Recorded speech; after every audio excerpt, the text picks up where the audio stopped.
a todos los procesos de dignificación de campesinos y campesinas acá en el sur de Colombia prácticamente, ¿no? Más en los departamentos de Cauca y Nariño. Voy a comenzar con una fecha, ¿no? 1986, para ubicarlo, ¿sí? Pero anteriormente, digamos, de 1986, habían unos liderazgos acá en el sur del Cauca y acá en el norte de Nariño que hacían parte de algunas organizaciones campesinas, algunas, digamos, bajo la, diríamos, que actuaban tras bambalinas, digamos, de esos gobiernos que en algún momento perseguían esos liderazgos, y algunos liderazgos que existían a través de la NUC, ¿no? En ese entonces. Otros, digamos, con otras formas o con otros nombres, pero que siempre había movilización en el territorio pidiendo una dignificación y más que todo pidiendo acceso a tierra. Y en 1986 pasa algo en el sur del Cauca que se movilizan algunos municipios. Y se moviliza el municipio de Almaguer y el municipio de La Vega, ¿sí? Y el municipio de Bolívar, y hacen un agrupamiento en una zona estratégica del macizo colombiano y hacen una de las primeras movilizaciones, digamos, acá en el territorio, y es el paro de Huachicono en 1986.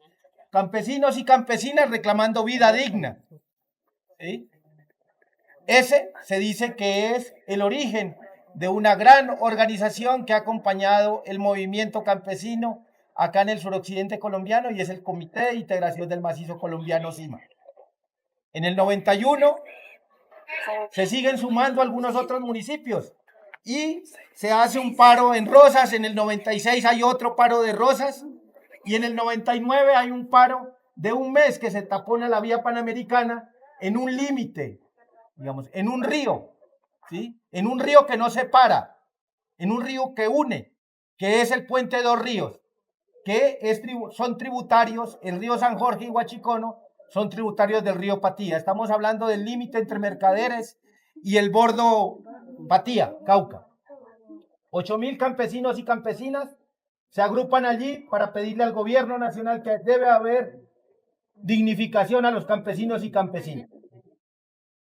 El movimiento indígena también del Cauca se había sumado a esta movilización y sumó 10.000 campesinos y campesinas también en la zona de la María Piendamó.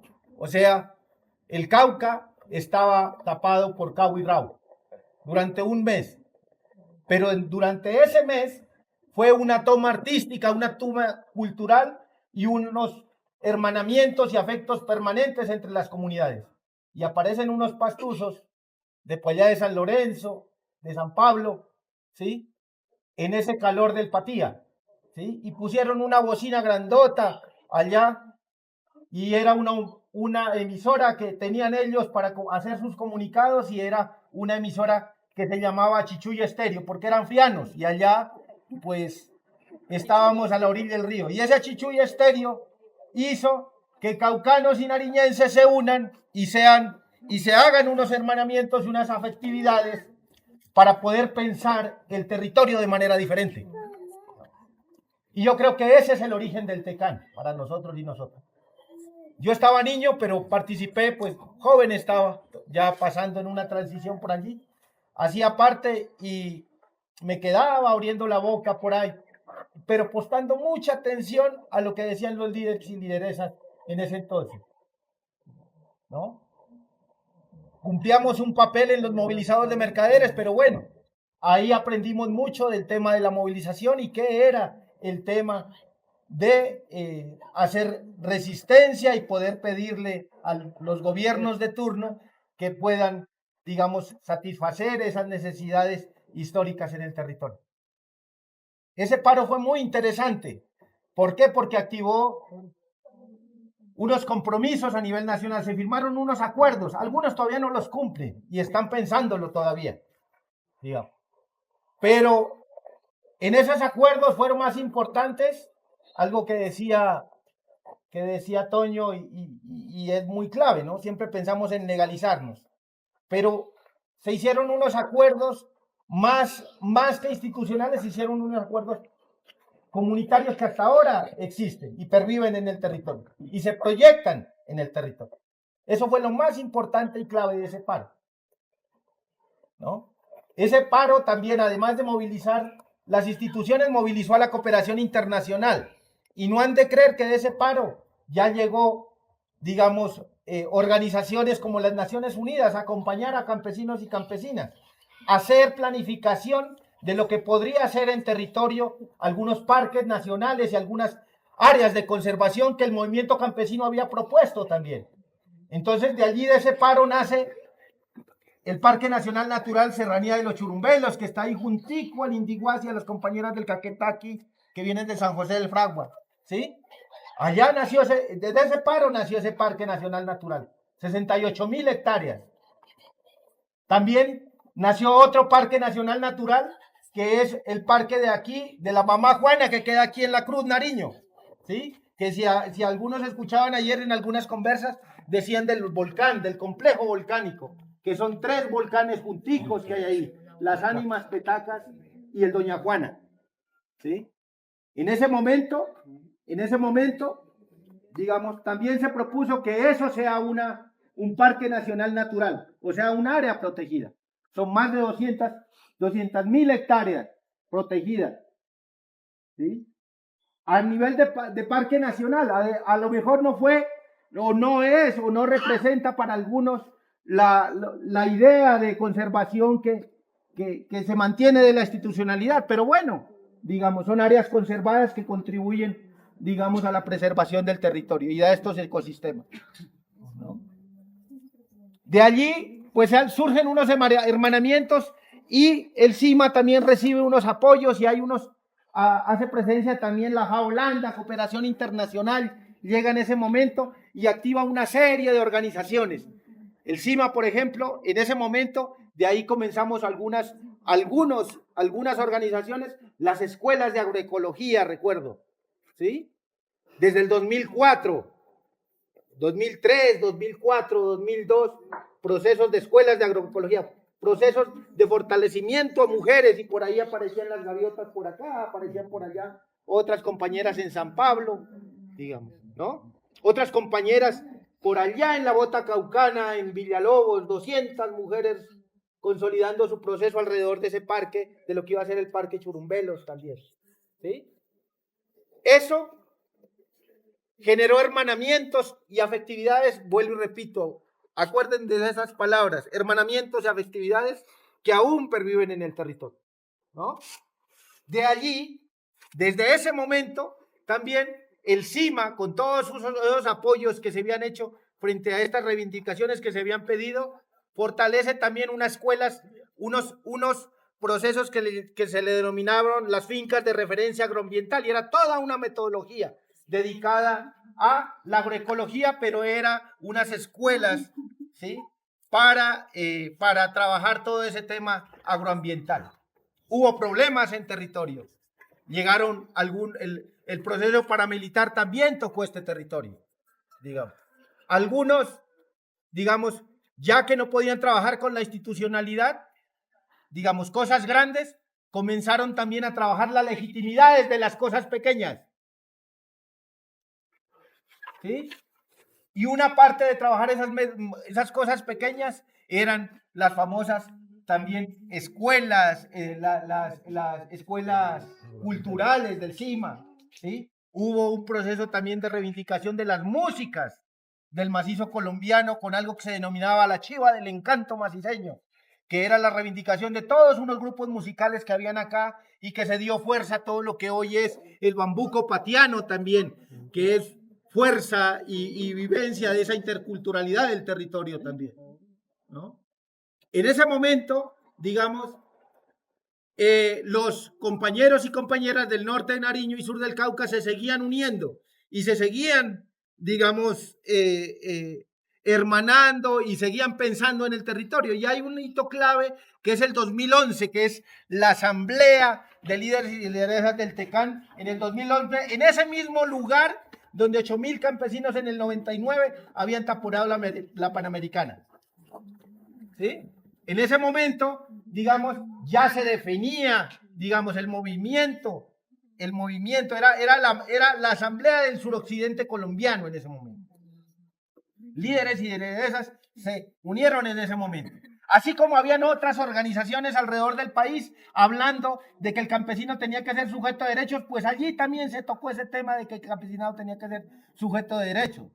Y como se venía trabajando en metodologías de las fincas de referencia agroambiental, pues se propuso también una territorialidad campesina, que era los territorios campesinos agroambientales, se denominaba en esa época, ¿no? Se caminó, se luchó, pero era necesario que ese movimiento del suroccidente se uniera también a expresiones y a alianzas más de a nivel nacional. Y aparece una alianza que hasta hoy, pues digamos, ha sido clave para nosotros, y aparece el Coordinador Nacional Agrario. Y el Coordinador Nacional Agrario ya bautiza nuestra propuesta de territorialidad, como era una propuesta nacional con otros movimientos a nivel nacional. Ya esa territorialidad la cogemos de una propuesta que estaba haciendo el Coordinador Nacional Agrario, ¿sí? Y se bautiza ya territorios campesinos agroalimentarios TECAN. Podemos decir que aquí comienzan los TECAN y comienzan en San Lorenzo Narillo.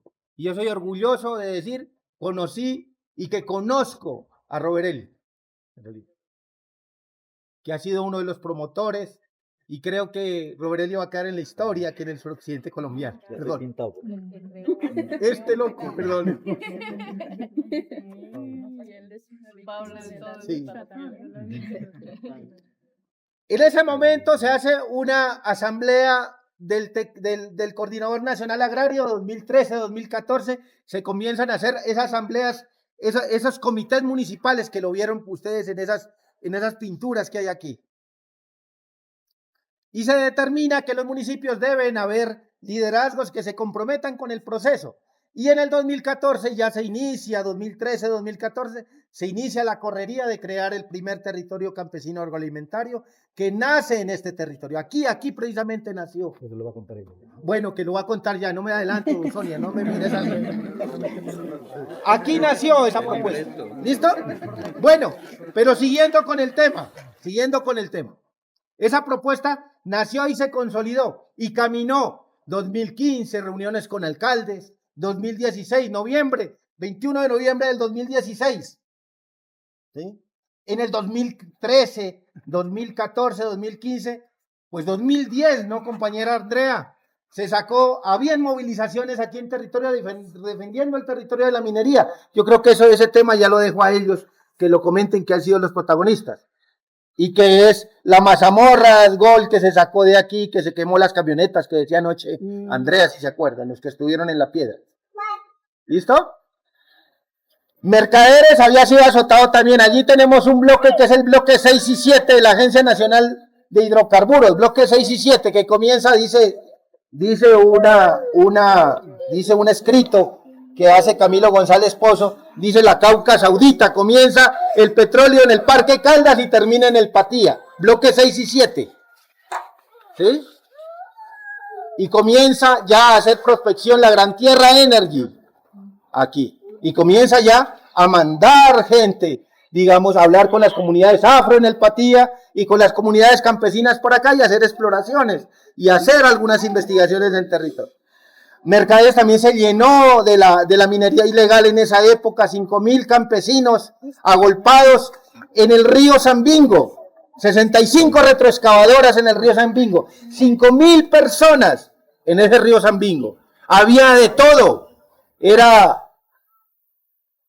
como ese cuento bíblico del Sodoma y Gomorra ya ¿sí? En esa época.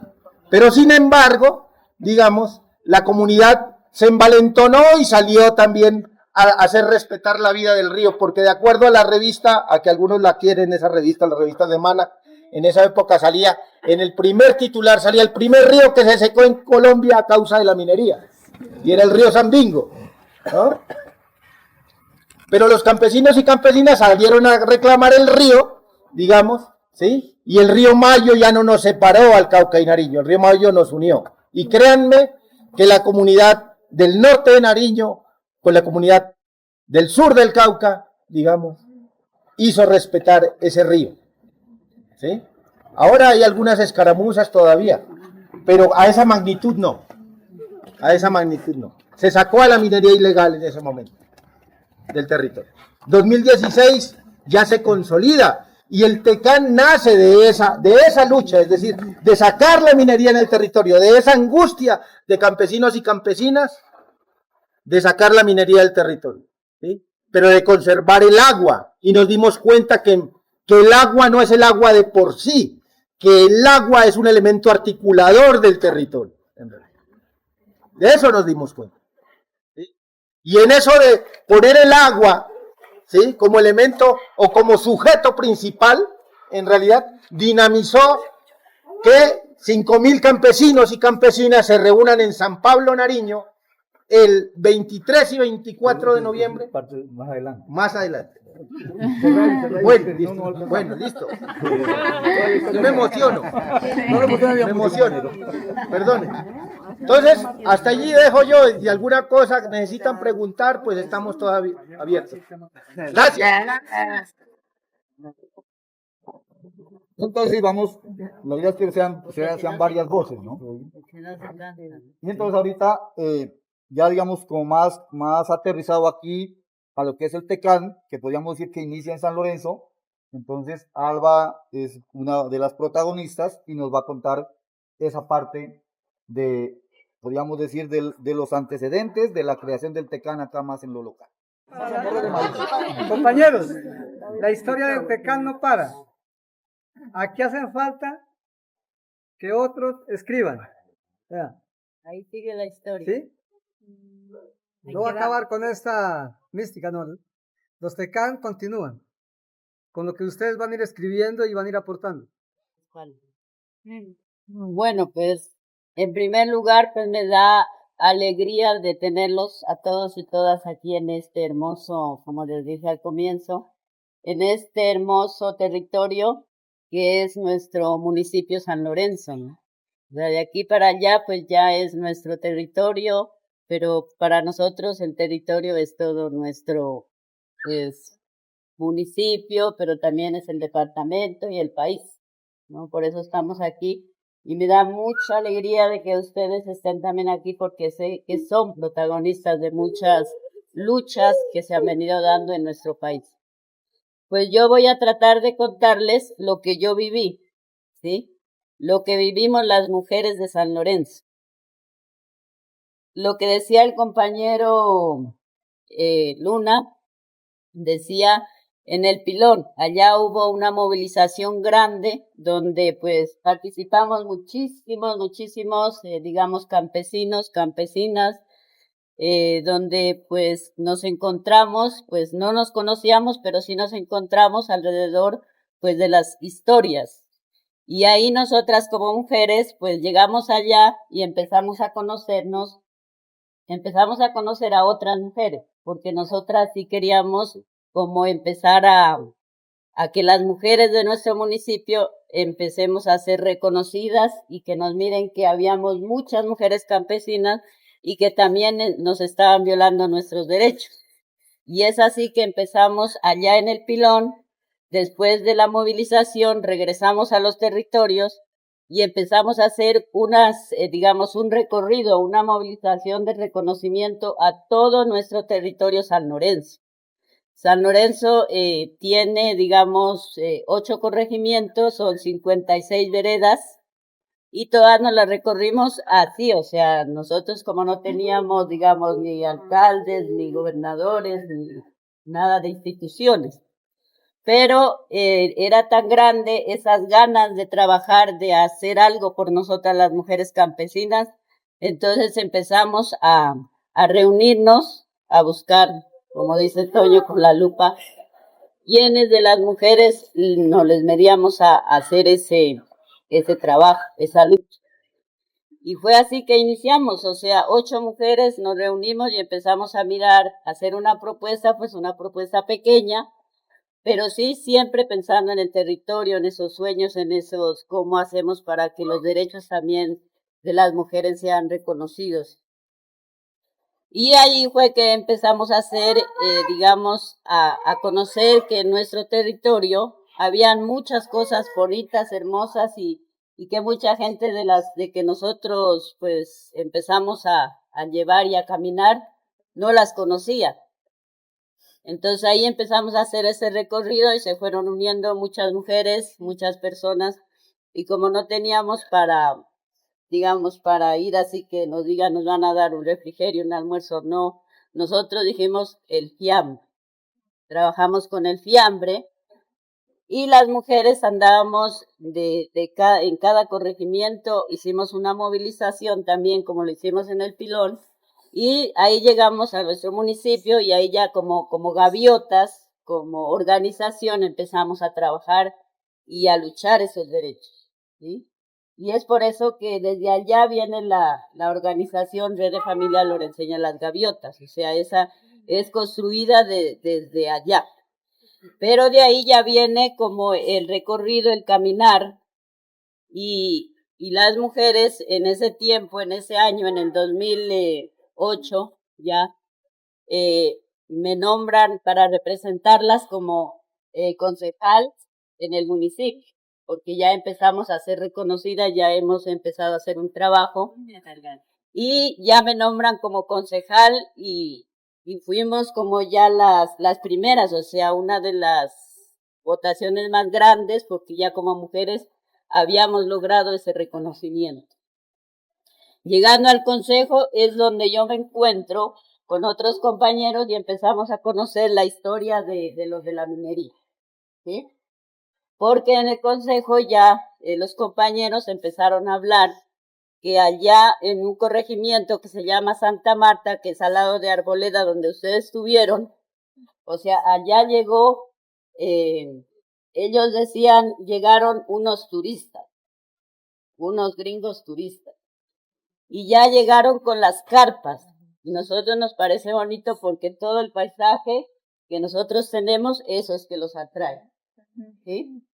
Y entonces nosotros ya empezamos como a mirar que ellos ya empezaron a contar, no, es que ellos están allá, pero están llevando a los jóvenes y están llamándolos, están haciendo reuniones con los jóvenes y están diciendo que los jóvenes les van a dar trabajo para arreglar las vías, las escuelas, bueno, ¿sí?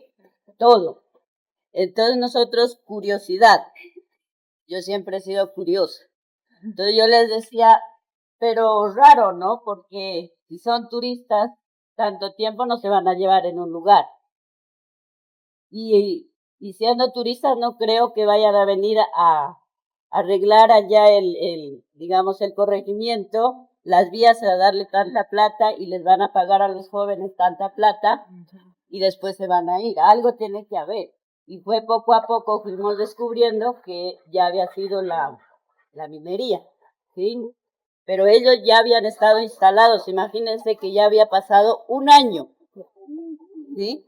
Y entonces nosotros como concejales empezamos a dar debates, porque habían concejales que decían que eso era mentira, que eran nosotras, las mujeres que decíamos que eso era, que nosotros no queríamos que haya trabajo, que haya, digamos, desarrollo en nuestros municipios o en las veredas o en el lugar donde estaba. Pero nosotros seguimos y seguimos. Y ahí yo tenía, pues, lástima y a mí me duele mucho que ya no está nuestro compañero Eduardito Delgado. Yo creo que algunos sí lo conocieron. Él tenía una emisora. Y como yo era concejal, entonces él era como el que porque él era bien preparado, él ya había era concejal, ha estudiado todo y era el director de la emisora. Y siempre yo llegaba donde él, porque yo no vivía allá en el casco urbano, vivía en una vereda, o vivo en una vereda, y él siempre me orientaba. Y con él empezamos a hacer la investigación.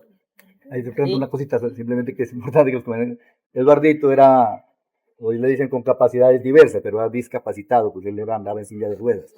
Entonces él, desde la emisora decía que como él no podía ir para todo lado, pues desde la emisora se podía conectar con la gente. Eso no, que sepan quién era el Eduardo. Bueno, Entonces con él y con algún compañero, un compañero del consejo que se llama, pues él le tocó pues de la minería desplazarse de Santa Marta, porque pues hartos que mandaron y se tuvieron que ir. Él, mi compañero, con él hicimos equipo y empezamos a mirar qué hacer, ¿sí? La investigación desde lo de nosotros. Y ahí fue que ya, pues como Robert es mi compañero, entonces yo siempre pues llevaba como el mensaje a la casa y empecé a los compañeros de la organización a comentarles. Entonces, ¿qué hacer? Empezamos a reunirnos, empezamos a mirar y empezamos a decir, por ejemplo, sería importante que concienticemos a las personas, porque a mí me dolía mucho que no podíamos hacer como nada, ¿no? Decíamos, bueno, si ellos ya están instalados para sacarlos y nosotros, o sea, porque ya estaba instalado, no era cualquier cosa, era la multinacional Mazamorra. Entonces, nosotros iniciamos concientizando a las comunidades, buscamos primeramente con ellos, ahí Robert Elio nos ayudó mucho, videos de otras partes donde se había hecho minería y que pues era la destrucción y todo, ¿no? Entonces empezamos con esos videos a hacer otra vez el recorrido, pero primeramente nos metimos donde estaba la minería. Eso fue difícil para nosotros porque cuando nos metimos allá a concientizar, la primera vez que fuimos solo nos acompañaron como 5 personas. Y las demás pues estaban de acuerdo porque les estaban dando trabajo y les estaban dando todo. Pero resulta que nosotros somos necios, seguimos investigando y fuimos otra vez y otra vez. A lo último pues se concientizó todo el corregimiento de allá que fue Santa Marta y entonces ya ellos empezaron a entender porque empezaron, ya nosotros habíamos ido a ver que habían hecho plaquetas, llaman eso, ¿no? Y nosotros nos metimos allá, fuimos a ver que sí estaban las plaquetas. Y que los caminos que estaban arreglando no era porque era para ellos, sino para sacar lo que iban a sacar de allá. Entonces, ya se dieron cuenta porque la Marucha queda a la cabeza del corregimiento de Santa Marta. Entonces ellos se dieron cuenta que allí les iban a dañar y les estaban ya perjudicando la Marucha, que es la fuente de agua para, no solamente para Santa Marta, sino para muchas comunidades de Paracá. Y ahí empezó la lucha. Ahí empezaron ellos a darse cuenta y empezaron a organizarse y empezó todo digamos, la investigación ya más grande, pero pues ahí donde fue que llegaron las amenazas, muchos compañeros tuvieron que irse, otros pues desaparecieron. Entonces, pero de todas maneras la gente resistió. Y resistió, ¿saben por qué? Porque nosotros lo que hablaba nuestro compañero, o sea, ya nos apegamos a todas las organizaciones del CIMA, del CNA, de todas las organizaciones que existían ya, porque se venía trabajando desde el paro. Entonces ellos nos colaboraron, nos ayudaron, nos juntamos y empezamos a hacer esa resistencia. Entonces, como acá ya también estábamos organizados, también empezamos a hacer esa resistencia. Entonces, por eso es importante las organizaciones que nacen, pero nacen de nosotros, o sea, de acá, o sea, que a veces dicen organizaciones cuando nacen de las instituciones, cuando vienen con un proyecto, cuando vienen, ¿sí? Que le dicen, no, venga, un grupo, entonces les vamos a dar no sé qué, y se hicieron un grupo y empiezan a decir, esta es una organización, pero no, eso no ha servido. ¿Sí? Acá en San Lorenzo nosotros hemos resistido años, es porque nosotros nacimos por la necesidad, porque empezamos a mirar que estaban violando nuestros derechos, pero que también estaban dentro del territorio y nos iban a hacer daño, porque ya se estaban llevando nuestros jóvenes. Porque ellos, los de la minería, no andan solos, ellos andan con su grupo, nosotros los miramos, los sentimos. ellos andan con un grupo de equipos que vienen y dicen, vamos a socializar, vamos a trabajar, y ellos sí se meten por las comunidades y llegan con psicólogos, especialistas, y convencen a los jóvenes, y a las personas las convencen. Y nosotros, pues ahí teníamos un problema porque, pues nosotros, ¿qué les decíamos a los jóvenes? Allá les estaban pagando pues harto, y según ellos estaban mejorando la calidad de vida. Entonces, para que tengamos cuidado, porque ellos entraron y luego nosotros tocó de frentearnos con ellos.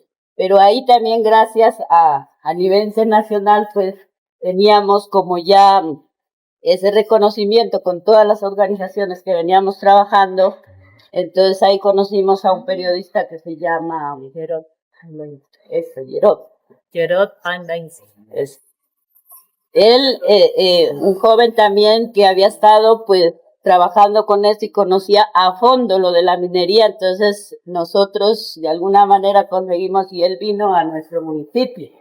Y con él pues fuimos hasta allá porque los mineros nos dijeron que teníamos que hacer una reunión con la comunidad y con ellos.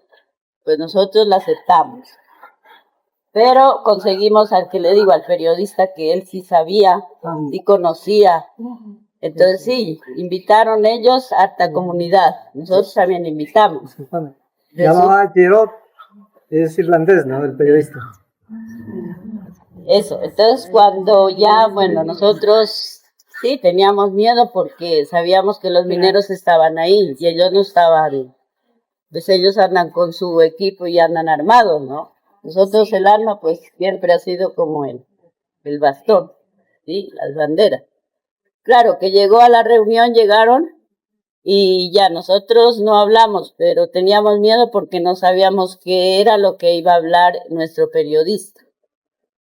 Entonces él dijo, tranquilos, que yo me quedo acá y ya. Dijo, ustedes no se preocupen, pero estaban todos los mineros. Y ese día habían llevado botas, me acuerdo tanto, botas, y llevaron ese overol para regalarle a la gente. Entonces, bueno, nosotros ya dejamos y nos sentamos ahí y él siguió exponiendo. Y a medida que él iba exponiendo con datos y con todo lo real de la minería, los mineros nosotros les estábamos mirando porque ellos sí estaban vestidos de zanahoria, les digo yo. Y entonces a medida que él iba exponiendo, los mineros iban haciendo esto hasta que se sentaron, porque estaban parados. Y resulta que cuando terminamos la reunión, se fueron, no dijeron una sola palabra. Y eso nos sirvió para que la gente que ellos llevaran también empezaran a conocer lo que era la minería. Y por qué, pues nosotros estábamos en la resistencia y estábamos defendiendo y protegiendo el territorio, el agua y todo lo que nos da la vida.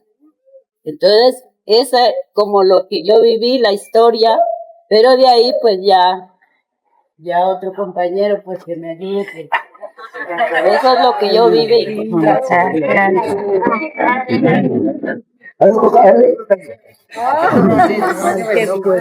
Bueno, algunas cositas claves de esa historia. Y por ahí está, digamos, la Laguna La Marucha, que ojalá alcancemos a ir hoy, porque a pesar de que es pequeña, es muy simbólica. Y una de las causas, digamos, también de reacción de la gente fue porque esa laguna empezó a bajar.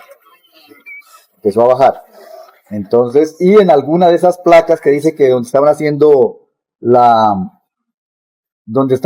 la exploración, en las placas donde se da la exploración, en una de ellas había salido muchísima agua. Entonces la gente decía, le picaron una vena a la Marucha, ¿sí?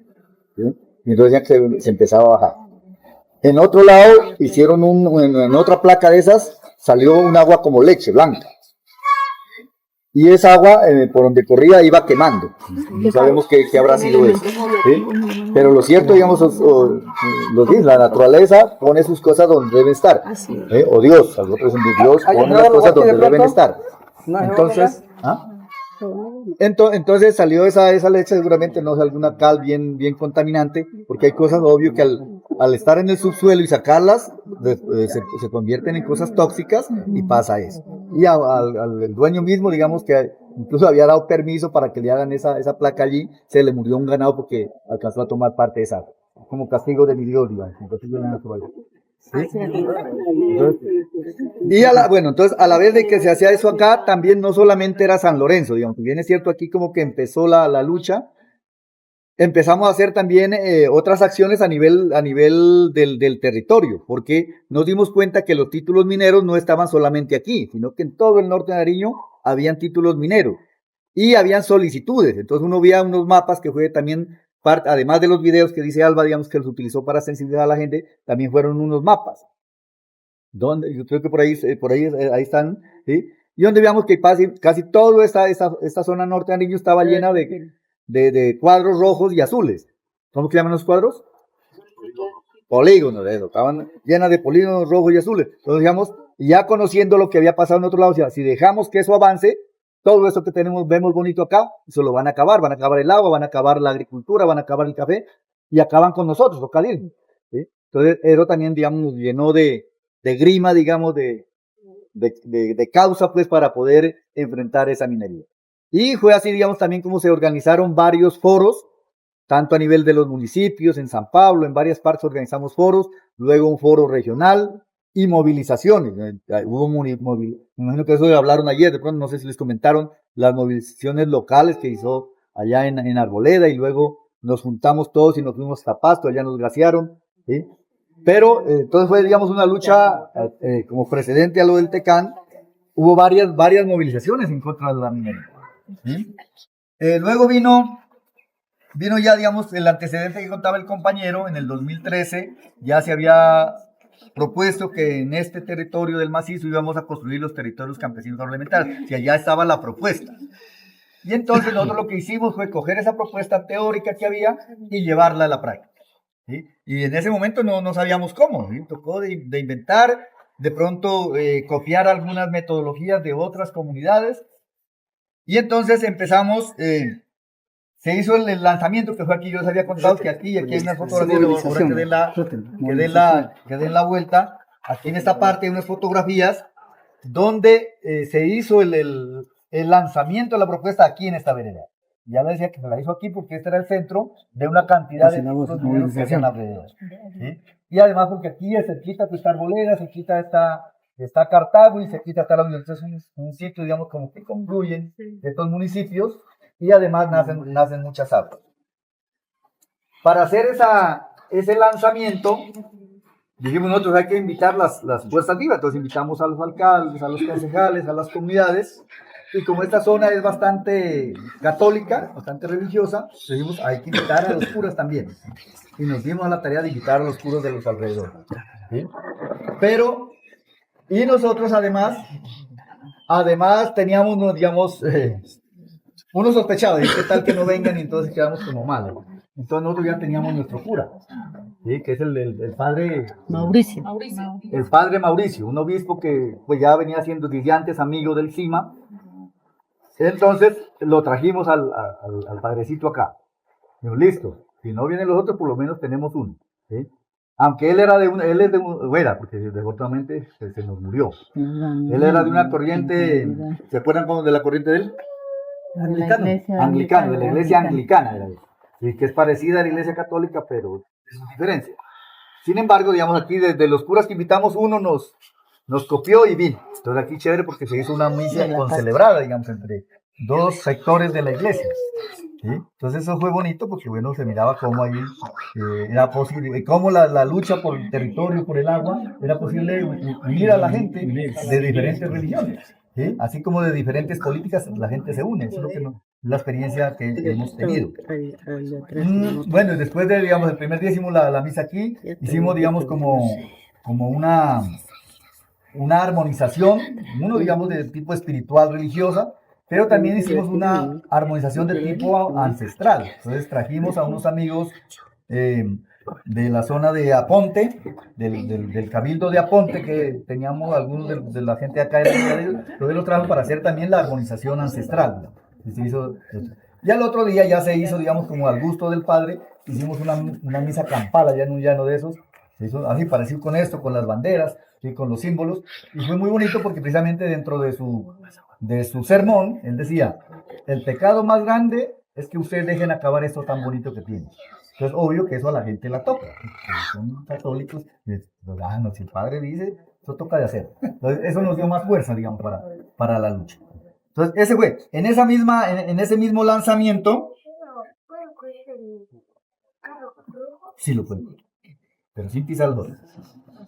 Entonces, bueno, se hizo la misa concelebrada, se lanzó también ahí la guardia, fue la primera asamblea, digamos, o el lanzamiento de la guardia campesina, también hay una fotografía que hay allí.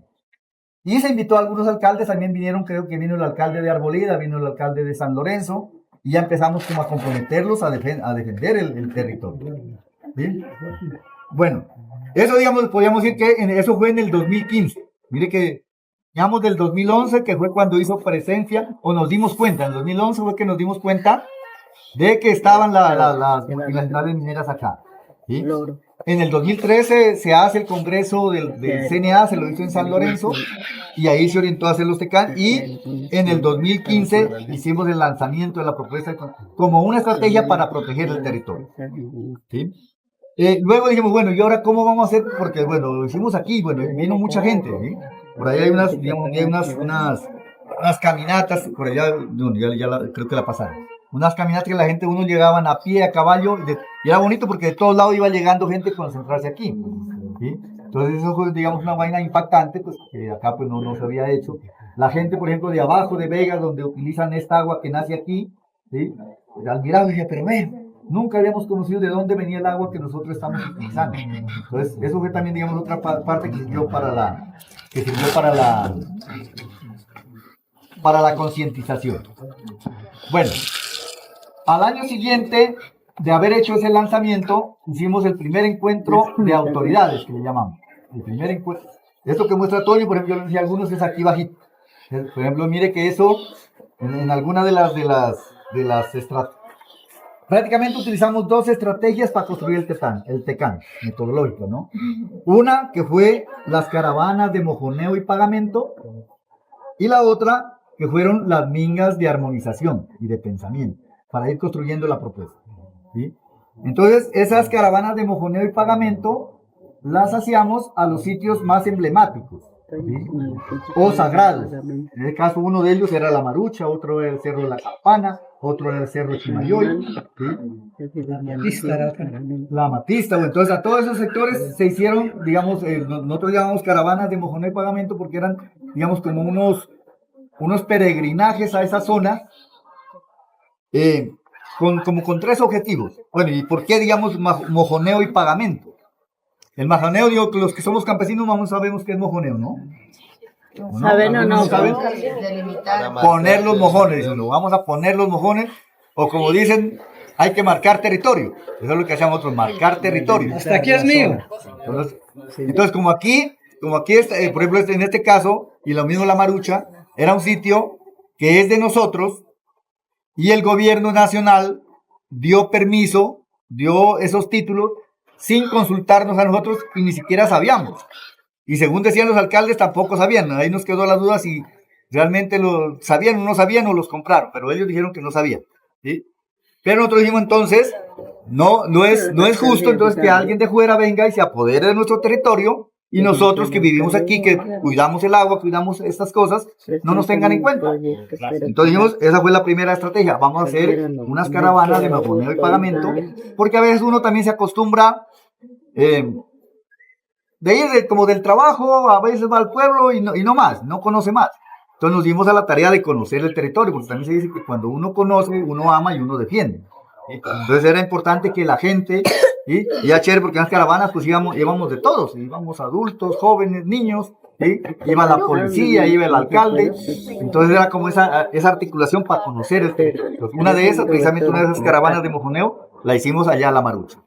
Y lo de pagamento, Uno es, digamos, también es copiado, digamos, también es como un poquito religioso cuando les vamos a pagar una, ¿cómo que dicen? A pagar una Promesa. a pagar una promesa. Van a donde la Virgen de las Lajas, a la Virgen de San Pablo, y donde tienen su santo de su devoción. No, acá dijimos, vamos a hacer ese pagamento a la madre naturaleza. ¿Sí? Entonces íbamos a agradecerle por todo lo que nos ha dado, íbamos también a pedirle perdón. Sí, a pedirle perdón, ¿por qué? Porque a veces uno deja hacer cosas que no deben hacerse, ¿sí? Y permite que se haga minería, permite que la gente haga destrozos, que contamine, y a veces nos quedamos callados, ¿sí? Entonces hay que pedir perdón por eso. Pero ante todo, como ya habíamos tomado la decisión de defender el territorio, íbamos a pedirle que nos dé sabiduría, que nos dé entendimiento, que nos dé energía para poderlo defender. Esa era de las razones de esas caravanas de mojoneo y pagamento que se hicieron, digamos, a nivel territorial, digamos, pero hicimos otras locales. Entonces nosotros nos fuimos a conocer esta quebrada Santana, nos fuimos a conocer la quebrada del Molino, que nace también por el lado de Acacito. Por allá otros estudiantes, también los profesores cogieron la idea, hicieron también su caravana al Cerro La Campana desde el municipio de Bolívar, Cauca, ¿sí? Entonces todo eso pasó. Y también hicimos las jornadas de armonización, ¿sí? Y de pensamiento. Entonces empezamos a discutir, bueno, ¿qué son esos de los territorios campesinos agroalimentarios? ¿Qué es eso de ser gobierno, de tener gobierno y autoridad campesina? ¿Qué es eso de plan? Entonces empezamos como a tener, digamos, en cada encuentro que hacíamos, lo hacíamos en diferentes partes. Y uno de esos hicimos en Mercaderes, otro hicimos en San José de Albán, de los que yo me acuerdo que hicimos esos dos, ¿sí? El de Mercaderes es bastante importante porque lo hicimos en el momento que él contaba que estaban destruyendo el río Sambingo, ¿sí? Que esa, digamos, de todas maneras es ciertamente una de las culpabilidades, porque no actuamos ligero. Se actuó cuando ya el río lo habían destruido, ¿sí? Porque la gente andaba cagada de miedo, ¿sí? Y los alcaldes no hacían nada, ni la gobernación hacía nada, ni la policía, nadie hacía nada. Y estando cerquita, porque eso, el río Sambingo queda cerquita a Mercaderes, cerquita a la Panamericana, y sin embargo no hacían nada, ¿sí? Y los compañeros de Mercaderes estaban como adormilados todavía en ese momento, ¿sí? No, porque es que en el tiempo había la locomotora minera. Había la locomotora minera, y entonces para muchos era una cosa importantísimo ser un distrito minero. Entonces uno entraba allá a Mercaderes en el Patía y encontraba una valla inmensa, Mercaderes, distrito minero, y muchos orgullosos de eso, ¿sí? Bueno, entonces, pero cuando hicimos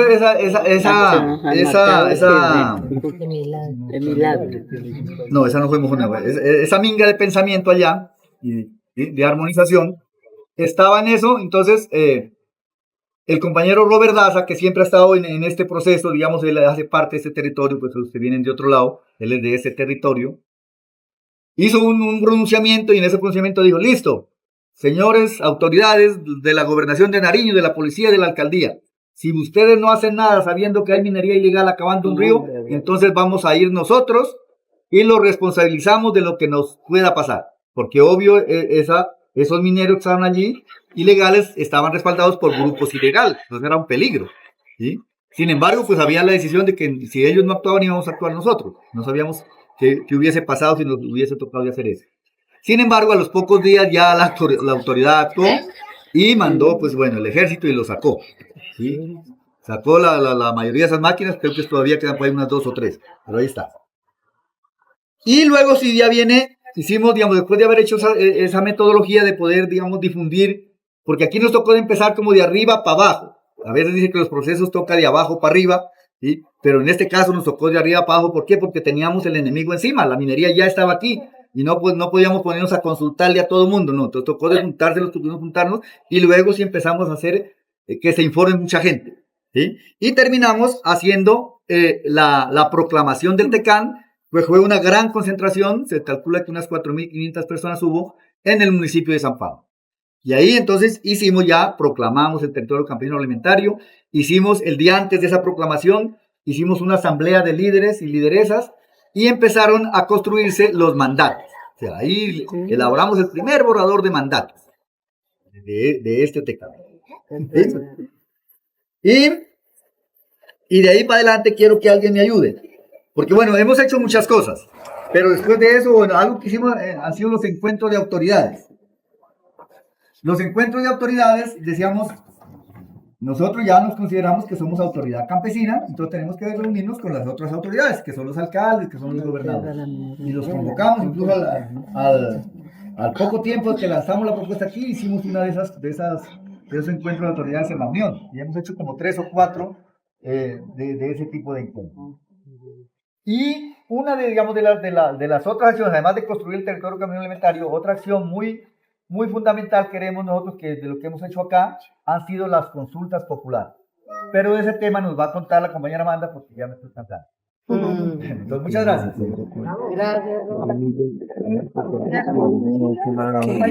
Desde allá se ve este mismo, pero aquí, luego ¿desde dónde? Desde allá se ve la mandala, como esta mandala, y se ve igualita la misma mandala. Si la izquierda en Colombia o en Latinoamérica no pone el tema de la bioespiritualidad en los procesos de lucha, no van para ningún lado. Ya entendimos que la bioespiritualidad está en las plantas, está en el agua, está en la tierra. No es esa bioespiritualidad que nos han enseñado a nosotros, ¿sí? Que nos pensaron a pensar arriba y descuidar acá abajo. No, está acá abajo. Entonces, por eso él acuñó que la espiritualidad debía estar en los procesos de lucha, ¿sí? Y que por eso en Colombia eran esas izquierdas secas, sin humor, ¿sí? Izquierdas secas sin humor. Y creo que tenía razón. Nomás ese pedacito como picalengua. Bueno, entonces, en el 25 de noviembre del 2016, cuando le decía a Roberelio que se mandató que se iba a hacer el territorio campesino agroalimentario, el día previo pues era la reunión, la asamblea de líderes. Y ahí se mandataban muchas cosas, ¿no? Hay que seguir trabajando por el agua. Para nosotros la vida del campesino gira en torno a las semillas, la tierra, la misma convivencia, la cultura, la educación. Entonces, para todo había mandato. Y una de ellas era el agua. Entonces, se dijo, se va a hacer el foro, se hizo el 2 de julio del 2017 en Arboleda, Berruecos, ahí en Berruecos, en la cabecera, y se dijo, una experiencia importante que estaba pasando en el país eran las consultas populares. Pues ya habían pasado 9 consultas y había ganado la propuesta del sí al agua, en favor de la tierra, y dijimos, pues nosotros también, porque si ya se lo ha hecho, esa es una forma de blindar este territorio frente a la minería. La consulta es consultarle a la gente si quiere minería o no, o lo que nosotros pues hemos estado pensando que estaba bien, realmente que así lo sea. Y entonces allá dijeron que sí, la gente, que se iba a hacer esas consultas populares. Me acuerdo que quedaba en la responsabilidad de empezar a tramitar la Unión, Colón, San Pablo y San Lorenzo y Mercaderes. Esos municipios, dijo, nosotros nos ponemos la tarea. Fíjese que de ahí fue un corre, pues aquí el que más ha corrido ha sido Roberelio. Entonces él corre, nosotros corremos atrás. Entonces él corre de primero, entonces no hay que hay que presentar la propuesta allá a la alcaldía, luego a un juez departamental para que nos den como la viabilidad, y era buscando las coayudanzas, entonces buscando a las organizaciones que nos conocían, a las instituciones, vengan, ayúdenos, que estamos defendiendo ese territorio. Finalmente nosotros solamente pasó Mercaderes y San Lorenzo en todo ese proceso. Nosotros llegamos al punto de que en San Lorenzo el 17 de diciembre del 2017, ese mismo año, se iba a hacer la consulta popular. Pero 8 días antes nos dijo el Ministerio del Interior que no consignaba recursos a la registraduría y que no se podía hacer. Entonces hicimos una movilización por el pueblo, pues reclamando sus derechos, haciendo el debido berrinche como siempre. Y quedamos así cuando después por ahí en una reunión dijo Roberelio, ¿y si lo hacemos nosotros, si lo hacemos de forma legítima?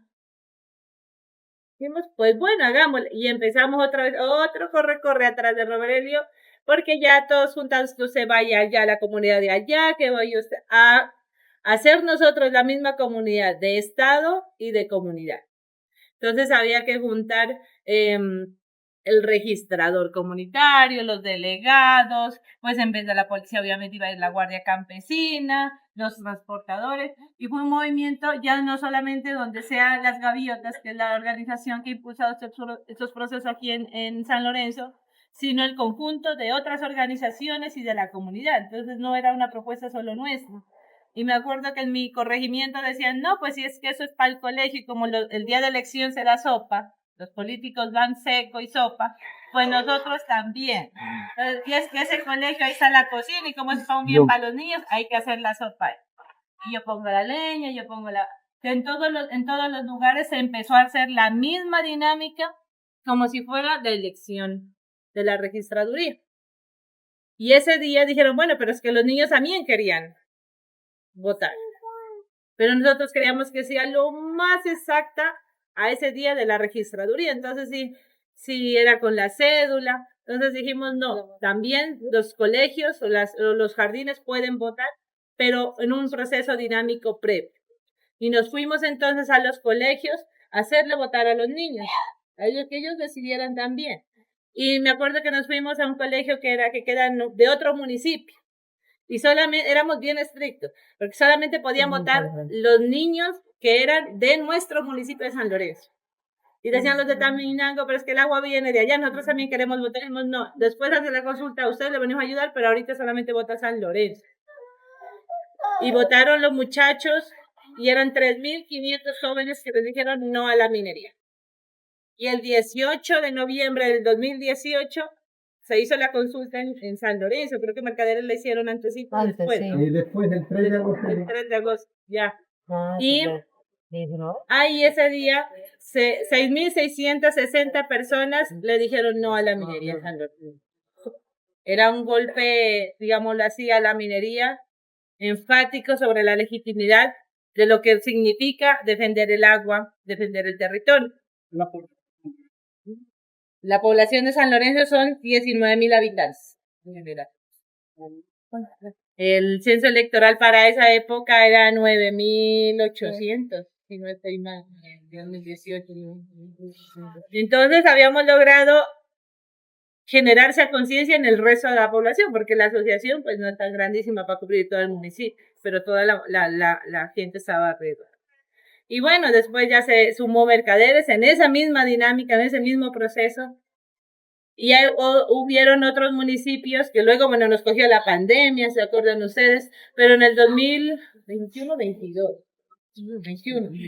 se hicieron se hicieron 6 consultas más en ese territorio. Se hizo en Albán, Belén, Cartago, La Cruz, San Pablo y Florencia. en Esos 2023 municipios, cerramos un nosotros. poco una dinámica más democrática, más al territorio, porque acá nosotros lo hicimos con el censo electoral. Ya usted tenía que ir con su cédula y se le entregaba el certificado. Ya era un proceso porque nuestro objetivo era, además de legitimizar esa propuesta de construcción territorial, era de poder, ¿cómo se dice eso? De que la registraduría valide eso que habíamos hecho previamente. De que el Estado reconozca legalmente ese proceso que lo habíamos hecho. Entonces lo hacíamos bajo las estrictas normas de la registraduría, como para que no nos pongan problemas. Pero ni así. Pero bueno, pero sí generó ese reconocimiento de la comunidad, que era un proceso muy importante. Entonces, esta lucha de las consultas populares ha permitido, juntarnos con otros, llegar a otros espacios y que la comunidad se haya empoderado también, porque hay veces que no se acuerdan de estos espacios, pero de la consulta popular sí, del agua sí, la gente se va y le dice, de pronto, qué bueno, 2018 no se acuerda, pero han hecho algo frente al agua. Sí, una vez fuimos a votar que no queríamos minería. Entonces la gente lo tiene en su...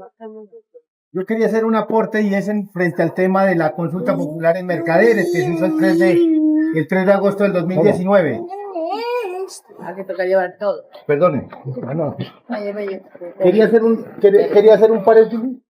¿Eso es lo otro? ¿Hay más noticieros aquí? Al contrario. La semana está por ahí. quería hacer una cosa, digamos, aquí y es un reconocimiento especial también, ¿no? Digamos, y es un reconocimiento especial frente a la consulta popular en Mercaderes que hizo el 3 de agosto del 2019. Fue algo especial, ¿por qué? Porque allí entró dentro de ese juego de actores o de esos amigos que había en el territorio, entró Censada Agua Viva, a quien reconocemos el día de hoy y agradecemos enormemente el acompañamiento, digamos, a todos estos procesos también de movilización en torno en torno al agua. Y pues también mencionar que ese acompañamiento a través de una escuela de sustentabilidad a partir del 2017, digamos, se dio un resultado, ¿no? Un resultado práctico. Y el resultado práctico de esa escuela de sustentabilidad fue la consulta popular por la vida, el agua y el territorio hecha en Mercaderes, a quien reconocemos, digamos, ya que estamos cerca aquí a lo católico, reconocemos ese milagrito también, digámoslo así, ¿vale? Entonces, ese apunte quería dar para que se reconozca también el trabajo de amigos que están pendientes de nosotros y que aún lo siguen estando, digamos, aquí en el territorio. Eso quería decir. Un chisito. ¿Alguien más? Un chisito, un chisito. Pero ponete vos. ¿Sí? Mira, compañeros, lo siguiente, ¿no? Cuando nace la legitimidad, ¿cierto? Ustedes se dan cuenta que la institucionalidad siempre amenaza a la gente. Y la amenaza es por dos razones. Uno, la pobreza. Cortémosles la consulta popular financiada y no la hacen. Esa es desde el golpe psicológico, ¿cierto? Nosotros dijimos, no, hagamos la legítima. ¿Cómo aprendimos la legitimidad? En estos talleres, en estas conversas. Y la legitimidad es bien interesante porque pusimos en contradicción al alcalde, al consejo, al contencioso, ¿sí? A la institucionalidad, y siempre hemos puesto a contradecirse la institucionalidad. Porque la institucionalidad no está hecha para gobernar al pueblo, a nosotros. Está hecha para explotarnos, para saquearnos. Las normas, todas, para controlarnos. Y la única forma de sacudirnos es ser legítimos. Entonces dijimos, listo, hagámoslo legítimo. Y pienso que fue la única parte en el país que se han hecho consultas legítimas. ¿Sí? Las demás las han hecho legales, ¿no? Pero hay otras experiencias también. Legales, legítimas institucionales. También ¿Sí? ¿Dónde fue? En Cundinamarca. Institucionales, claro. No, legítimas. En Cundinamarca no fueron financiadas. No, legítimo. Ya. Entonces, esa fue una connotación bien interesante de procesos que se han dado, ¿cierto? Se han dado. No, pero esas sí fueron financiadas. Y nosotros también fuimos a apoyar también a Cajamarca, ¿no? En esos aprendizajes. A Cajamarca, Tolima. Sí. O sea, esto es un compendio de muchos aprendizajes. Y entonces, este es un nudo, ojo, este es un nudo bien interesante para cualquier proceso. ¿Por qué digo nudo? Porque es donde decimos, bueno, y ahorita hay otro nudo bien tenaz, ahorita en estos momentos. En esa época, ese nudo era que las comunidades estaban frías también. ¿Qué hacer para unir al pueblo? Si cristianos estaban por un lado, evangélicos por otro, el consejo por un lado, todo el mundo disperso. ¿Qué punto de integración?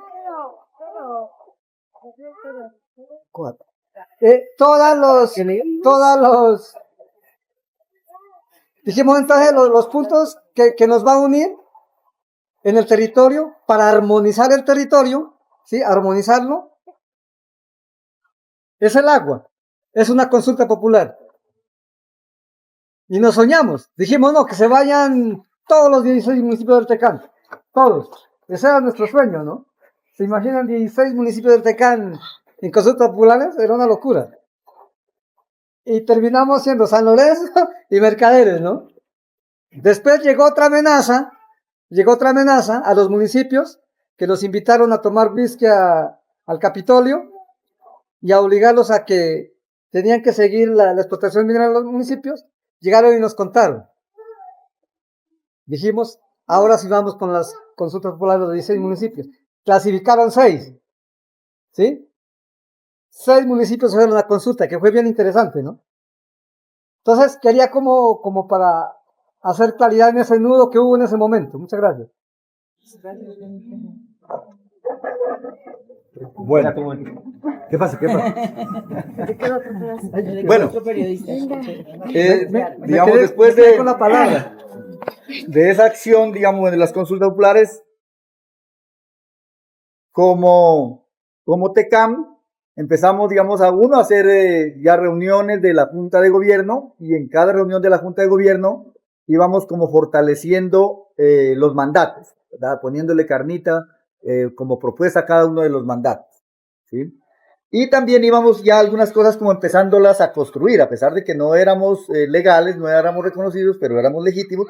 Entonces dijimos, listo, un eje fundamental es el agua. Entonces empezó la cuestión de los acueductos comunitarios, que ahorita la compañera, yo creo que ayer hablaron bastante de los acueductos comunitarios, ¿no es cierto? Sí. Entonces, solamente si le faltó algo ayer, de pronto lo hizo hoy, porque ese, pues ha sido el eje fundamental. Y entonces hicimos el primer encuentro de acueductos comunitarios, lo hicimos en San Lorenzo, ¿sí? Y después hicimos ya la caracterización, que yo creo que también sí hablaron de la caracterización de acueductos, que eso fue con el apoyo de Censat también. Listo. Y también hemos estado haciendo, digamos, fortaleciendo, organizando la propuesta de economía propia, de agroecología. Entonces hicimos el primer encuentro de agroecología, que lo hicimos en una finca que está en proceso de entrega al CIMA, que es el DINDE. Allá hicimos ese primer encuentro de agroecología, como a fijar las pautas de cómo sería esa agroecología que queremos aquí en el TECAM. Otra cosa que hicimos, digamos, después de las consultas, hicimos un gran evento en Florencia, Cauca, que fue la conmemoración de esas 10 consultas. Son 10 consultas, ¿no? Porque fueron La 6, última fue San Bernardo. 6 simultáneas, 2 de nosotros, 8. Y San Bernardo, la y San última, José también creo que la hizo. El 2022, nosotros cerramos. Entonces son 10, en total son 10 que hemos hecho hasta el momento, ¿sí? Y entonces se hizo esa conmemoración, y en ese momento ya pues nuestro compañero Robert Daza era senador y se estaba discutiendo el código minero. Entonces se hizo una audiencia de ese código minero, se lo hizo en Florencia, y más o menos como coincidió que era final de año en noviembre, y más o menos estas acciones las hemos hecho a final de año. Por ejemplo, el lanzamiento de la propuesta fue como en noviembre, en diciembre, ese fue en diciembre. La proclamación fue en noviembre, y este evento también fue en diciembre, el que hicimos en Florencia, conmemorando las consultas populares, conmemorando la proclamación de este territorio, y allí se nos ocurrió también lanzar de manera legítima a los ríos Juanambú, Río Mayo y Zambingo como sujetos de derecho. Es una tarea que tenemos que hacerla ya después, ya como más legalmente, ¿sí? Porque ahí lo hemos hecho de manera legítima. Bueno, aquí otra cosa, digamos, ya viene, no sé si sobre los acueductos, que es parte de esta lucha, te faltó algo decir ayer que quieras decirlo hoy. Como... Pues yo creo que ayer hablamos. Espérate, parémosle el micrófono. Desde Julio solo no deja hablar. Siempre interrumpe. Perdonará, pues, pero es parte del show. Ahora sí puedes hablar.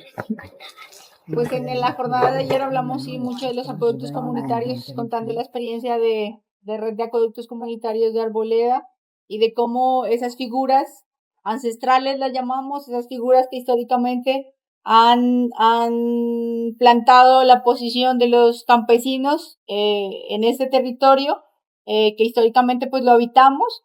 Y yo simplemente quisiera anotar a todo ese cúmulo de reflexiones que hicimos ayer hasta largas horas de la noche. Estuvimos haciendo reflexiones en cuanto a todo ese tema de los acueductos comunitarios, de toda su historia, de todo lo que significa. Es que tenemos un reto grandísimo, que es como esa red de que nos hemos pensado como acueductos comunitarios desde lo pequeño, desde ese que arranca desde Arboleda, cómo no lo empezamos a hablar y a pensar el territorio en red de acueductos comunitarios de todos los 16 municipios.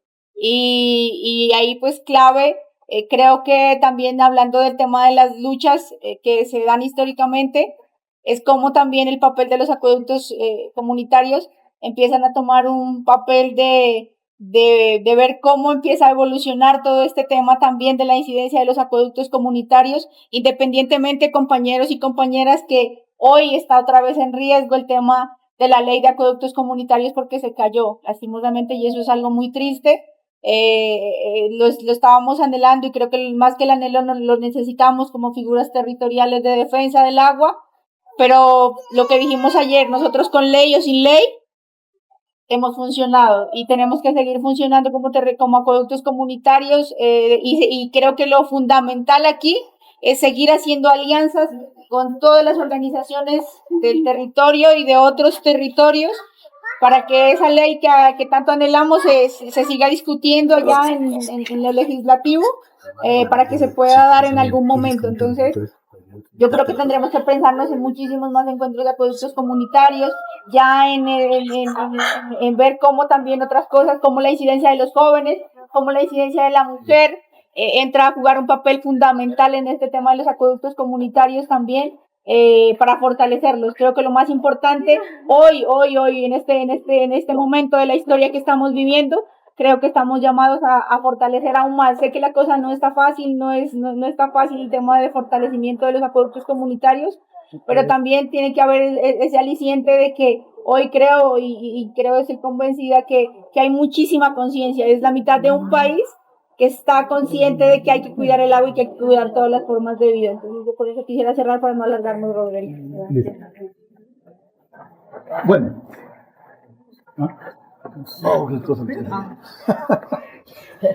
Bueno, digamos, otro punto, digamos, otro evento muy importante en esta historia es, digamos, como reconocimiento, digamos, a todo este esfuerzo, se logró que el presidente Petro viniera a San Pablo. El objetivo era hacer el lanzamiento allí del decreto 780, ¿sí? Entonces mire que también esto cómo se va vinculando como la lucha social y la lucha política, incluso institucional, ¿sí? Porque igualmente, digamos, se tuvo la oportunidad de tener un senador campesino de este territorio, y gracias a eso y a la lucha de todo el movimiento campesino y la presencia no solamente de Robert Daza, ¿no? Porque no es el único, porque afortunadamente pues en este gobierno que está terminando, progresista, también se logró elegir muchos senadores y representantes con sentimiento campesino. Desafortunadamente en el actual Congreso no se pudo sostener eso. Y hoy creo que no tenemos senadores ni representantes campesinos. No sé si representantes, pero senadores, ¿sí? Porque incluso pues los mismos que habían del proceso Pero no es campesino. de las FARC, ¿sí? Entonces hoy tenemos, digamos, ahí tenemos esa debilidad, tenemos de aquí en adelante. Y ahora con este otro gobierno, pues no sé qué irá a pasar. Pero entonces es importante que el 7 de marzo del 2024, en reconocimiento de ese esfuerzo que hemos hecho acá, el presidente Petro vino acá, o se lo logró traer, en parte también como gestión del compañero Robert Daza, y como reconocimiento a esa lucha, porque este fue el primer TECAN que construimos de manera legal, ¿sí? De manera legítima. Desafortunadamente, para la legalidad tenemos algunas dificultades y hay otros territorios que venían más atrás y ya los han legalizado. Sin embargo, nuestro no lo hemos podido lograr todavía. Seguramente después les contamos por qué. Son más pequeños, ¿no? Yo creo que eso es una cuestión también porque este es el más grande del país.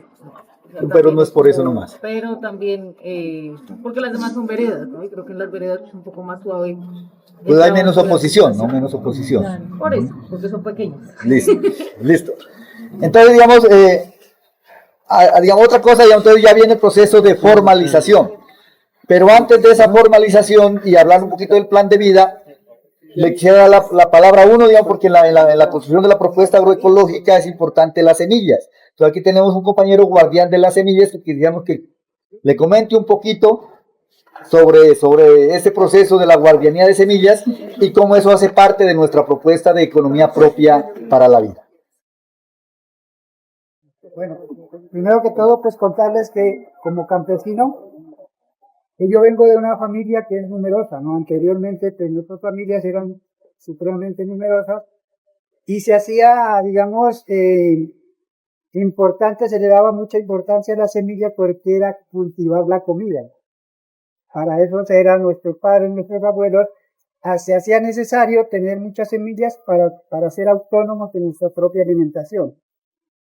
En San Lorenzo, debido a todos estos procesos y a muchas organizaciones que han venido actuando en el municipio, nos dimos cuenta que se venía perdiendo gran cantidad de variedades de semillas nativas de criollas, incluso hay unas que se nos han perdido. Digamos que San Lorenzo es un municipio que se destaca por decirnos pueblo racachero.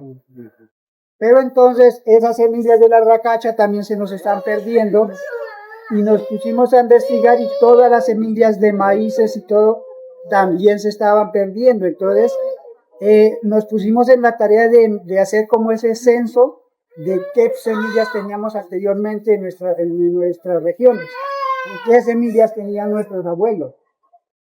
Entonces nos pusimos en esa tarea y nos dimos cuenta que se hace necesario recuperar muchas semillas que habían anteriormente, que se cultivaban, por ejemplo, acá la batata, la racacha, yucas, muchas variedades de esas semillas, incluso el maíz, muchas variedades de maíz que se perdieron.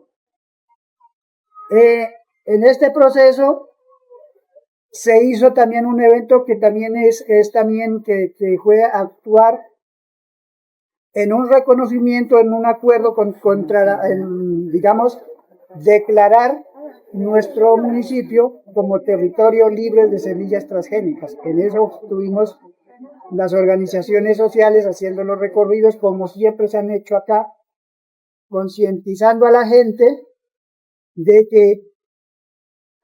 que esas semillas hay que recuperarlas y hay que proteger nuestras semillas de todas esas multinacionales que nos quieren invadir. Entonces, se hizo un reconocimiento de que las semillas de maíz estaban siendo invadidas por otras semillas híbridas y transgénicas. Entonces, en esa concientización de la gente, se hizo el recorrido también en el municipio, con las organizaciones sociales y también con la municipalidad que también colaboraron en eso, y se elaboró también la propuesta de declarar el municipio como territorio libre de semillas transgénicas. Eso se hizo en el 2017 y se logró hacer ese acuerdo. Pero entonces allí se resultó un problema que fue que demandaron, hubo una multinacional que demandó al municipio por haber hecho este proceso, ¿no? Eso no pasó más de ahí, porque eso no lo hizo no lo hizo una sola organización, ni el municipio, sino que lo hizo a nivel de las comunidades, ¿sí? ¿Por qué queremos proteger las semillas nosotros? Porque de eso depende nuestro territorio, ¿sí? De eso depende que las familias sigamos viviendo en el territorio. Porque cuando nosotros hablamos de semillas, hablamos de comida. Y cuando hablamos de comida, hablamos de salud, ¿sí? ¿Y por qué queremos proteger nuestras semillas nativas y criollas? Porque son las únicas que podemos hacer agroecología, o sembrarlas como el sistema de chagra.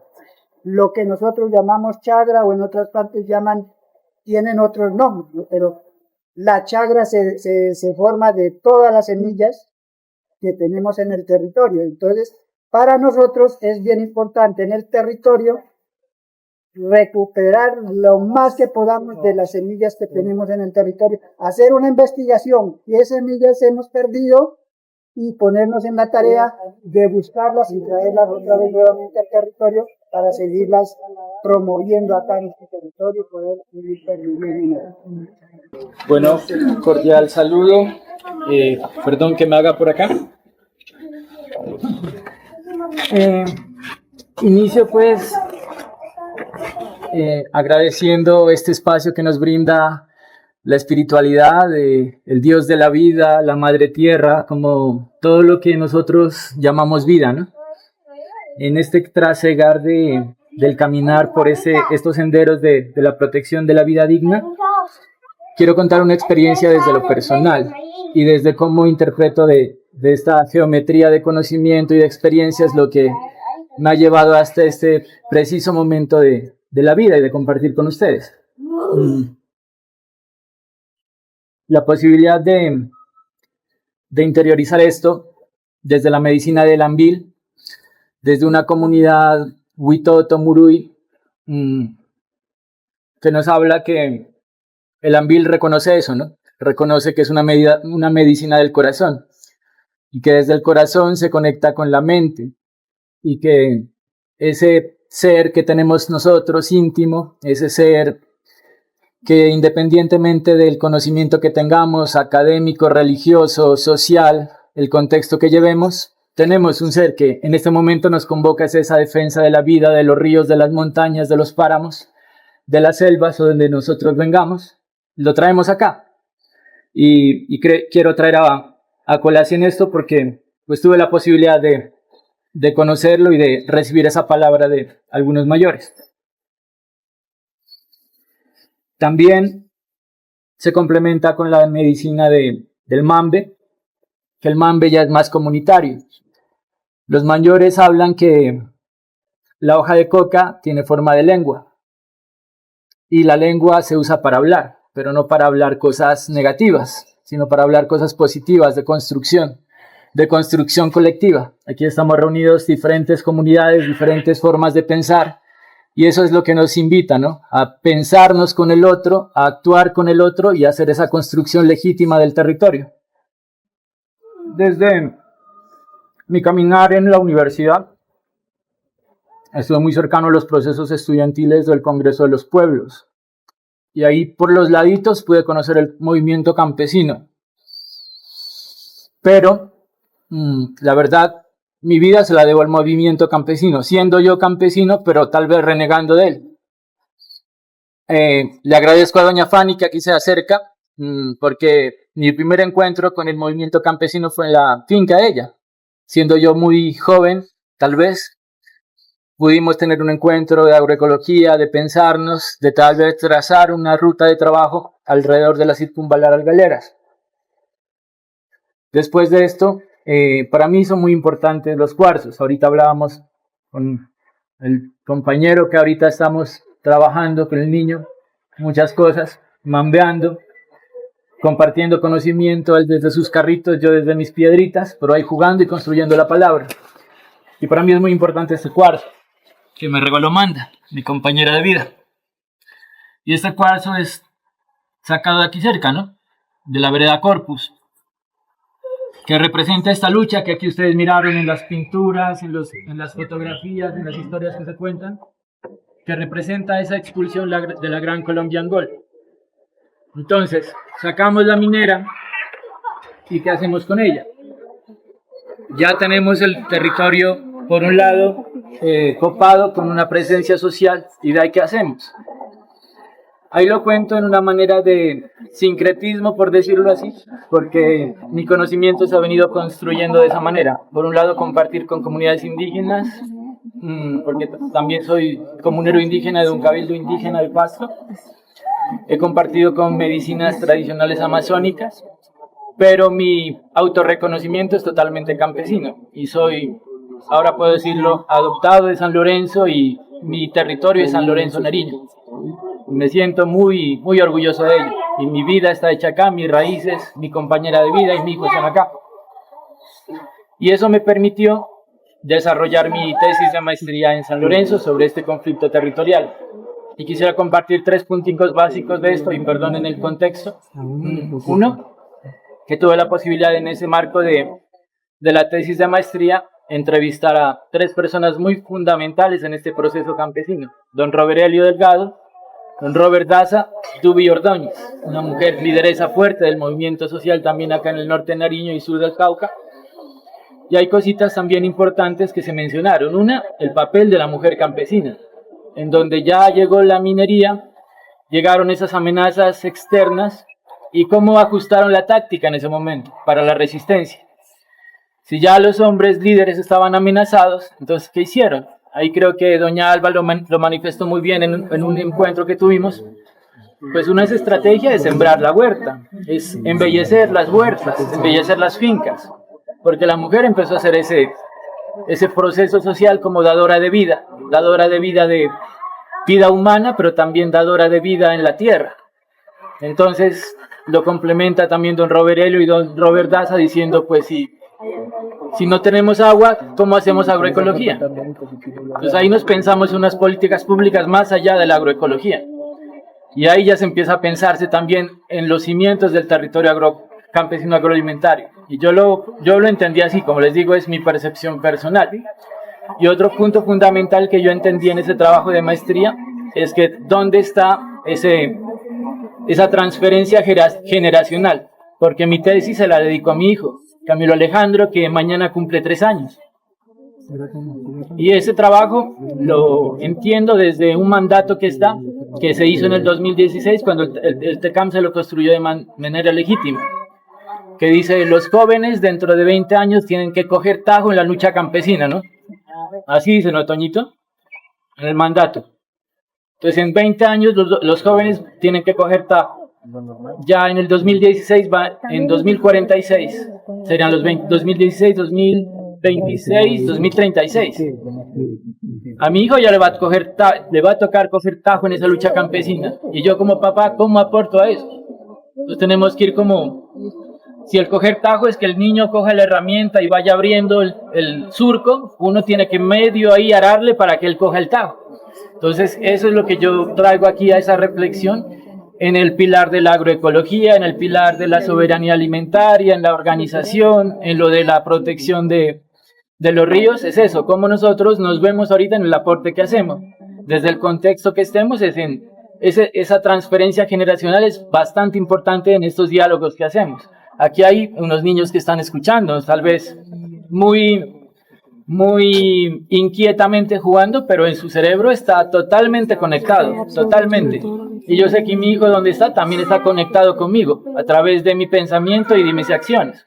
Y asimismo ese mensaje es que se lleva, pues se me vino ese momento porque en esta reflexión de la metodología trazada me pensé que había que mencionar el papel fundamental de la mujer y de los jóvenes en este proceso que es tan importante.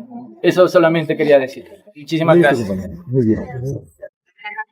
Entonces, vamos a cerrar ya porque ya está haciendo hambre, pero es importante porque hay el momento en que se juntó la parte, como decimos, legítima con lo legal, y es que ya tenemos ese decreto 780,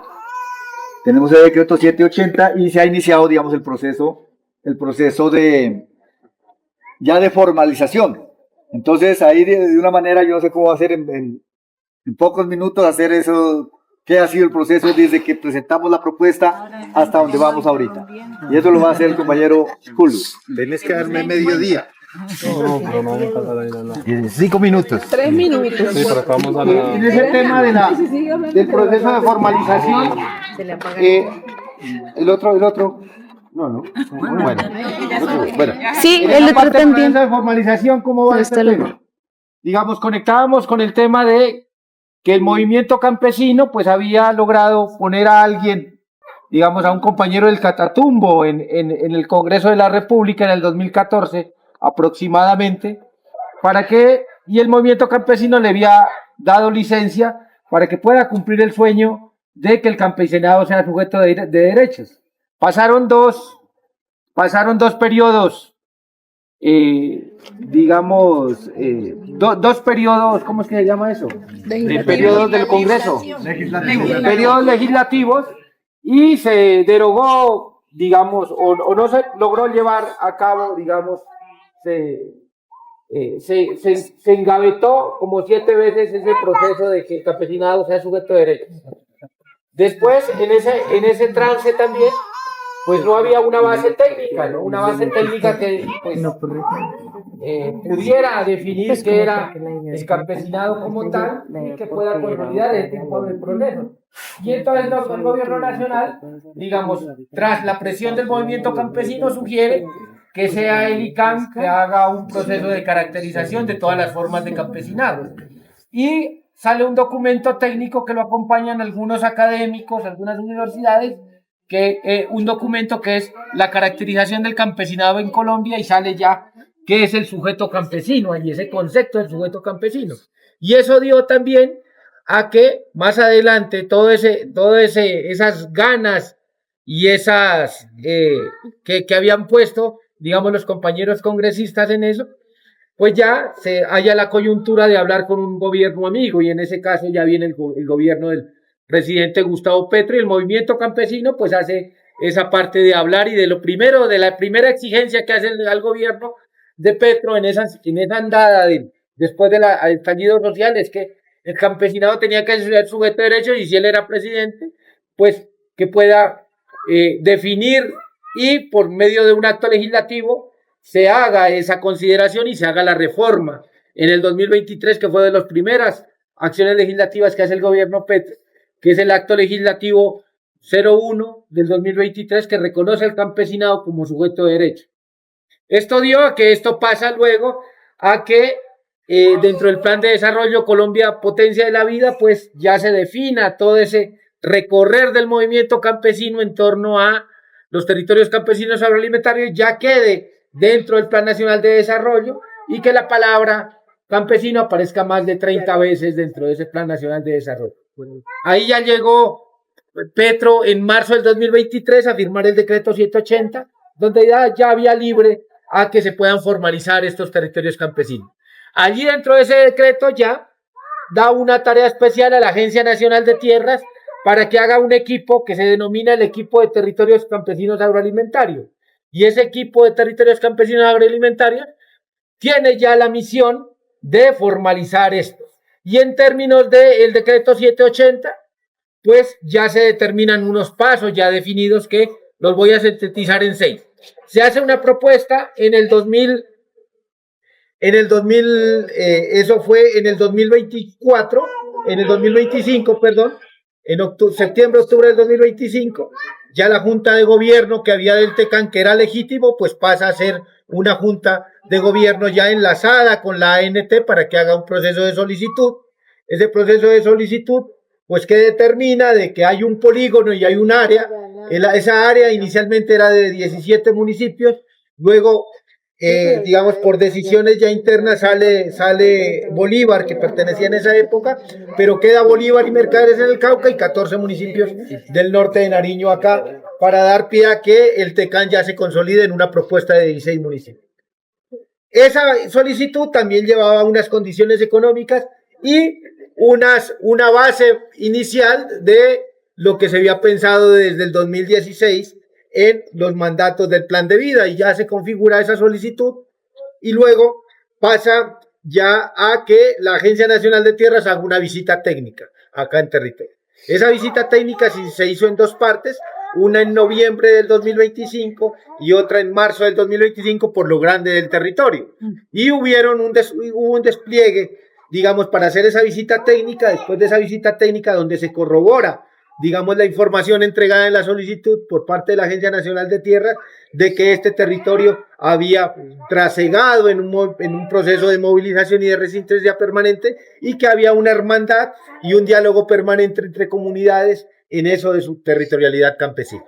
Después de esa visita técnica hay un informe de visita técnica que se hace 15 días después de la visita. Acá dura un poco más, pero ya se llama a que el TECAN Norte de Nariño, Macizo Norte de Nariño y Sur del Cauca, que así se denomina, se le otorgue ya por parte de la Agencia Nacional de Tierras una resolución de inicio, que ya llama en esa resolución de inicio a hacer un proceso de plan de vida. Se construye el plan de vida en mayo, con un proceso de facilitación por la ANT, pero más que un proceso de facilitación era que se unan todos esos hilos que se han determinado en esta mandala, en la parte histórica, que tenga una parte de diagnóstico, una parte de propuesta, de enlace con los mecanismos de planificación que tiene la estructura del Estado en Colombia, y que pueda pasar a un nivel de propuesta. Ese plan de vida, digamos, se consolidó en octubre del 2025, ¿sí? Y el 1 de noviembre del 2025 se hace una audiencia pública donde se llama a todas las instituciones del orden nacional que tienen que ver con el sector agropecuario y con todo el tema de estas territorialidades campesinas, ya la Unión Nariño, donde 500 personas representantes de los 16 municipios ya exponen su plan de vida y donde se dan proposiciones y correcciones a este plan de vida. Ese plan de vida, digamos, en ese momento, esa audiencia pública, pues se aprobó el plan de vida por las comunidades, por la institucionalidad, y el siguiente paso fue que pudiera haber ya en los meses siguientes un acuerdo ya de constitución en el Consejo Directivo de la Dirección de Acceso a Tierras. ¿Qué ha pasado, digamos, con esto? Que dentro del decreto se dice de que ese equipo ANT-TECAN, de la Agencia Nacional de Tierras que formaliza los TECAN, tiene que, por decreto, pues enviar una información al Ministerio del Interior si hay o no novedades con el tema de territorialidades indígenas, en este caso. Y pues aparece una territorialidad indígena quillacinga aquí en la Unión, ¿sí? A la cual hay que hacer un proceso de consulta previo. Pues en ese tema pues se ha venido abordando ya unos diálogos con ellos y pues se espera pues ya consolidar esta propuesta. Allí hemos estado ya, digamos, en esa fase ya final para poder llevar el tema ya a consolidar la propuesta en un acuerdo que ya determine ya la formalización ya real de este territorio campesino agroalimentario. Yo con eso quiero cerrar el tema, agradecerles por toda la escucha. Sé que es un poco largo contar toda esta historia, pero que de alguna manera los compañeros y compañeras que han sido protagonistas, algunos de primera medida, otros que se han sumado en el tiempo, pues que se haga de la mejor manera para ustedes y que puedan conocer de las voces propias todo lo que ha pasado en este bello y hermoso territorio. Muchas gracias a todos.